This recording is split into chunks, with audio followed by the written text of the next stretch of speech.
Assalamualaikum warahmatullahi wabarakatuh. Innal hamdalillah nahmaduhu wa nasta'inuhu wa nastahdihi wa nastaghfiruh wa natubu ilaihi wa natawakkalu alaihi wa na'udzu billahi min shururi anfusina wa sayyiati a'malina.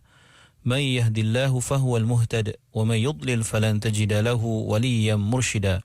Ashhadu an la ilaha illallah wahdahu la syarika lah wa anna sayyidana Muhammadan 'abduhu wa rasuluh wa safiyyuhu min khalqihi wa habibuh ballagha ar-risalah wa adda al-amanah wa nasaha al-ummah wa kashafa al-ghummah wa jahada fillahi haqqa jihadihi hatta atahu al-yaqin.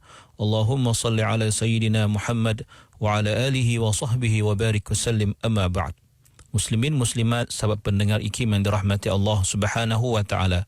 Marilah kita mulakan pagi kita dengan merafakkan setinggi-tinggi kesyukuran kehadrat Allah di atas segala nikmat kurniaan Allah. Dan sama-samalah kita bersyukur di atas nikmat iman dan Islam yang merupakan nikmat yang paling berharga yang Allah kurniakan kepada kita. Dengan kita mentaati segala perintah Allah, melaksanakan segala suruhannya dan menjauhi segala larangannya. Mudah-mudahan Allah Subhanahu wa taala sentiasa memberikan taufik dan hidayahnya kepada kita, menerima segala amal ibadah kita, mengampunkan segala dosa, kesalahan dan kesilapan kita, dan mudah-mudahan Allah golongkan kita dalam kalangan hamba-hambanya yang bersyukur. Amin ya rabbal alamin. Muslimin muslimat pendengar yang dirahmati Allah Subhanahu wa taala, kita telah sampai pada ayat yang ke-135 daripada surah Ali Imran. Allah berfirman, A'udzu billahi minasy syaithanir rajim. والذين إذا فعلوا فاحشة أو ظلموا أنفسهم ذكروا الله فاستغفروا لذنوبهم ومن يغفر الذنوب إلا الله ولم يصروا على ما فعلوا وهم يعلمون.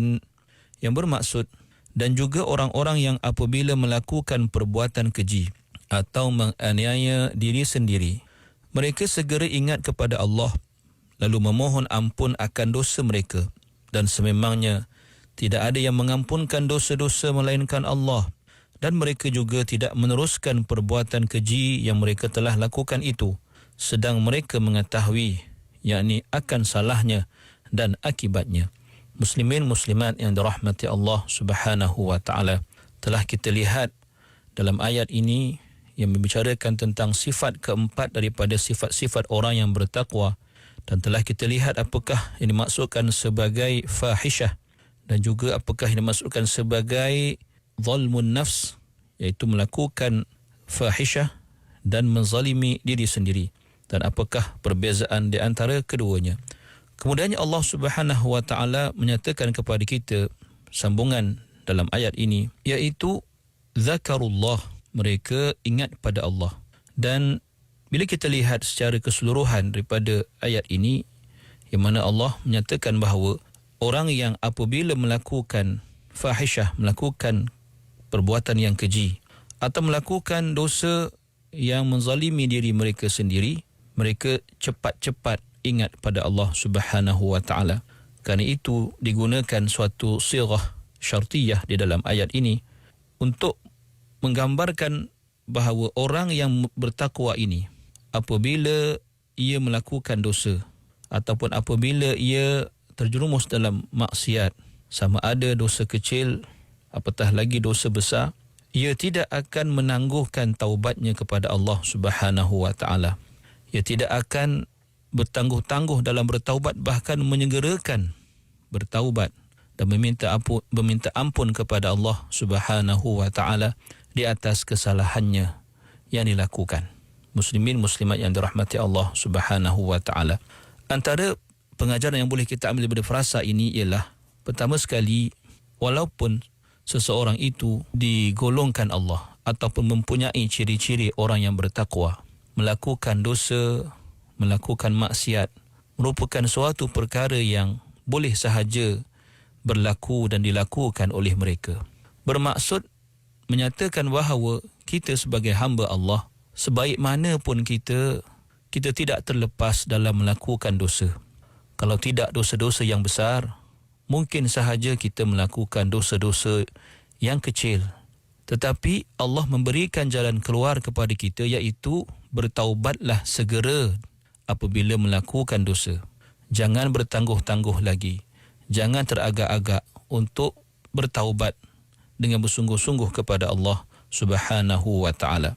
Dan kemudiannya terdapat jumlah mu'taridah, iaitu suatu frasa yang mencelah, ayat yang mencelah di tengah-tengah itu, mana Allah menyatakan wa may yaghfirudz dzunuba illallah, dan sememangnya tidak ada yang boleh mengampunkan dosa-dosa melainkan Allah Subhanahu wa ta'ala.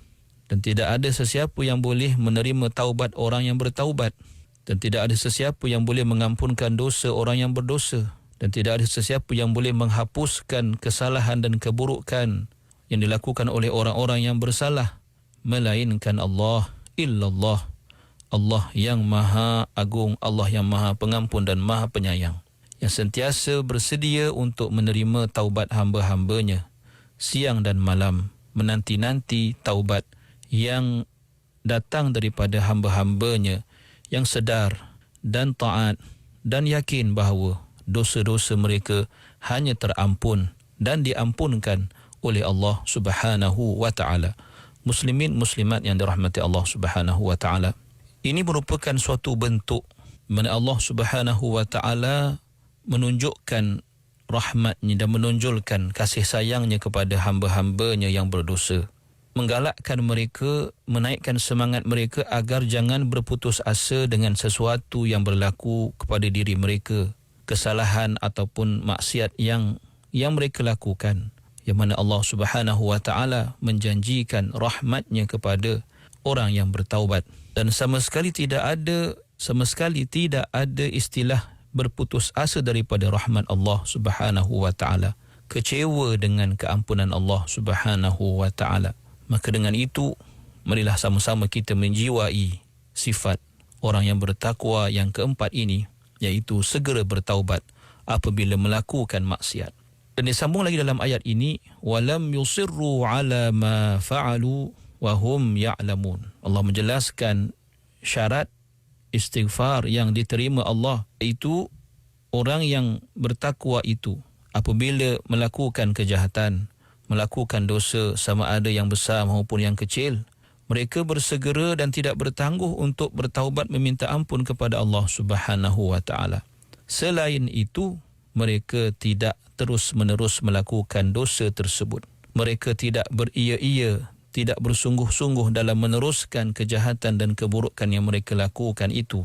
Sedangkan mereka mengetahui, dalam keadaan mereka mengetahui akan keburukannya, akan betapa berdosanya mereka melakukan keburukan tersebut, maka dengan penuh penyesalan mereka meminta ampun kepada Allah Subhanahu wa ta'ala dan bertaubat kepada Allah dengan taubat yang dipanggil sebagai taubatan nasuha. Muslimin muslimat yang dirahmati Allah, betapa hebatnya ayat yang sedang kita baca ini, di mana Allah Subhanahu wa ta'ala membuktikan bahawa Allah membuka seluas-luasnya pintu taubat kepada hamba-hambanya, yang Allah juga maha mengetahui dan maha mengenal bahawa hamba-hambanya itu walaupun mempunyai sifat-sifat orang yang bertakwa, namun boleh sahaja mereka terjerumus dalam atau terjerumus ke lembah dosa dan maksiat. Maka Allah membukakan pintu taubat agar hamba-hamba tersebut boleh memasukinya dengan penuh kepercayaan dan keyakinan bahawa hanya Allah sahajalah yang boleh menghapuskan dosa-dosa mereka. Pada masa yang sama mereka menyesal di atas perbuatan itu dan berjanji tidak akan mengulangi perbuatan atau dosa yang dilakukan itu selain mengembalikan hak insan atau hak makhluk. Jika dosa tersebut melibatkan mereka, maka Allah pastilah dan sangat pasti akan mengampunkan dosa mereka dan akan digolongkan dalam golongan hamba-hamba Allah yang bertakwa. Muslimin muslimat yang dirahmati Allah Subhanahu wa ta'ala, terlalu banyak ayat-ayat Al-Quran yang membicarakan tentang fadilat dan kelebihan buat orang-orang yang bertakwa, yang bertaubat dengan sebenar-benarnya, dengan keampunan Allah Subhanahu wa ta'ala dan rahmat serta keridaan Allah kepada mereka. Begitu juga hadis-hadis Nabi SAW yang membicarakan tentang hal ini. Di antaranya seperti mana yang dinukilkan oleh Imam Al-Qurtubi rahimahullah, Hadis daripada Bukhari dan Muslim an Rasulullah sallallahu alaihi wasallam annahu qala innal 'abda idza i'tarafa bi dhanbihi thumma taba ila Allah taba Allahu alaihi.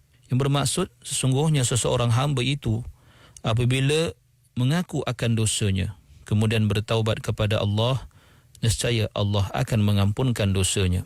Dan di dalam sahih Muslim an Abi Hurairah radhiyallahu anhu qala qala Rasulullah sallallahu alaihi wasallam alladhi nafsi biyadihi law lam tadnubu la dhahaba Allahu bikum wa la jaa biqaumin yadnubuna wa yastaghfiruna fayaghfir lahum. Yang bermaksud Nabi sallallahu alaihi wasallam bersabda, demi Allah, jika kamu tidak melakukan dosa, nescaya Allah akan mendatangi dan mencari kaum yang berdosa, lalu mereka beristighfar, lalu Allah mengampunkan dosa mereka. Muslimin muslimat yang dirahmati Allah. Terusnya dalam ayat yang ke-136 Allah berfirman, A'udzu billahi minasy syaithanir rajim. Ulaika jazaohum maghfiratun min rabbihim wa jannatun tajri min tahtiha al-anharu khalidina fiha wa ni'ma ajrul 'amilin. Yang bermaksud orang-orang yang demikian sifatnya, balasannya ialah keampunan daripada Tuhan mereka dan syurga-syurga yang mengalir di bawahnya beberapa sungai, mereka kekal di dalamnya, dan demikian itulah sebaik-baik balasan bagi orang-orang yang beramal. Muslimin muslimat yang dirahmati Allah. Dalam ayat ini Allah Subhanahu wa taala menjelaskan apakah akibat dan natijah orang-orang yang bertakwa yang bersifat dengan keempat-empat sifat tersebut, iaitu orang yang mempunyai sifat-sifat yang telah disebutkan sebelum ini, iaitu bermula daripada sikap sentiasa membudayakan infak dalam hidupnya, sama ada ketika atau tatkala dia senang maupun tatkala susah. Yang kedua, sifat yang sentiasa menahan diri daripada dikuasai oleh perasaan marah. Yang ketiga, sifat memaafkan kesalahan orang kepada dirinya. Dan yang keempat, orang yang sentiasa bertaubat meminta ampun kepada Allah, segera bahkan bersegera dalam bertaubat dan tidak meneruskan maksiat. Maka mereka itu seperti mana yang difirmankan dalam ayat ini, balasan yang selayaknya buat mereka tidak lain dan tidak bukan ialah keampunan daripada Allah Subhanahu wa taala. Keampunan yang dinyatakan terlebih dahulu, kerana keampunanlah yang akan menjadi asbab seseorang itu mendapat redha Allah Subhanahu wa taala dan menjadi asbab untuk dimasukkan ia ke dalam syurga Allah Subhanahu wa taala. Dan ayat ini dimulakan dengan ismul isyarah, iaitu ulaika, yang menunjukkan kepada sesuatu yang jauh. Kejauhan di sini bukan bermaksud kejauhan dari sudut tempat, tetapi kejauhan dari sudut menunjukkan ketinggian darajat mereka, ketinggian kemuliaan mereka di sisi Allah Subhanahu wa taala. Dan pastinya ketinggian darjat mereka di dalam syurga Allah yang digambarkan Allah keindahannya dengan sungai-sungai yang mengalir di bawahnya, di bawah istana-istana yang terbina khusus untuk orang-orang yang bertakwa, dan mereka kekal di dalamnya selama-lamanya. Kerana itu kita dapat lihat bahawa Allah Subhanahu wa taala menjanjikan orang-orang yang bertakwa, iaitu orang-orang yang mempunyai sifat-sifat yang telah disebutkan tadi, dengan 3 perkara. Yang pertama, Allah janjikan kepada mereka keampunan terhadap semua dosa yang mereka lakukan. Yang kedua, Allah Subhanahu wa taala memasukkan mereka di dalam syurganya yang di dalamnya penuh dengan kenikmatan dan tidak dapat digambarkan oleh fikiran, tidak mampu dibayangkan oleh mata, dilihat oleh mata dan didengar oleh telinga. Itulah kenikmatan yang abadi di dalam syurga. Yang ketiga pula, atau janji yang ketiga pula, Allah menjanjikan mereka kekalnya mereka di dalam syurga dan tidak akan terhenti nikmat itu kepada mereka selama mereka mendiami syurga Allah Subhanahu wa taala. Dan Allah nyatakan di hujung ayat ini, wa ni'ma ajrul 'amilin, sebagai suatu pujian terhadap golongan yang bertakwa ini, iaitu Allah menyebutkan alangkah baiknya atau sebaik-baiknya balasan buat orang-orang yang beramal. Muslimin muslimat yang dirahmati Allah, pokok pangkalnya hendaklah kita menjadi sebahagian daripada al-amilin, orang-orang yang beramal, iaitu orang-orang yang sentiasa berusaha untuk meletakkan diri mereka, hati mereka, peribadi mereka, menghiasinya dengan sifat-sifat yang telah disebutkan itu. Maka usaha mereka, amal mereka ke arah itu dipandang dan disaksikan oleh Allah Subhanahu wa ta'ala. Dan Allah tidak akan mensia-siakan usaha mereka. Allah pasti akan menghargai dan mengganjarinya dengan ganjaran dan balasan yang sama sekali tidak dapat dibayangkan oleh kita sebagai hamba Allah Subhanahu wa ta'ala. Dengan itu sama-samalah kita menghayati sifat-sifat orang yang bertakwa ini, dan sama-sama kita usahakan sebelum kita diambil nyawa oleh Allah Subhanahu wa ta'ala, keempat-empat sifat ini menjadi sifat kita, dan dengannya Allah Subhanahu wa ta'ala akan menggolongkan kita dalam kalangan hamba-hambanya yang bertakwa, seterusnya menjadi asbab keridaan Allah dan asbab dibalas kita dengan syurga Allah Subhanahu wa ta'ala. Amin ya rabbal alamin. أقول قولي هذا وأستغفر الله العظيم لي ولكم والسلام عليكم ورحمة الله وبركاته.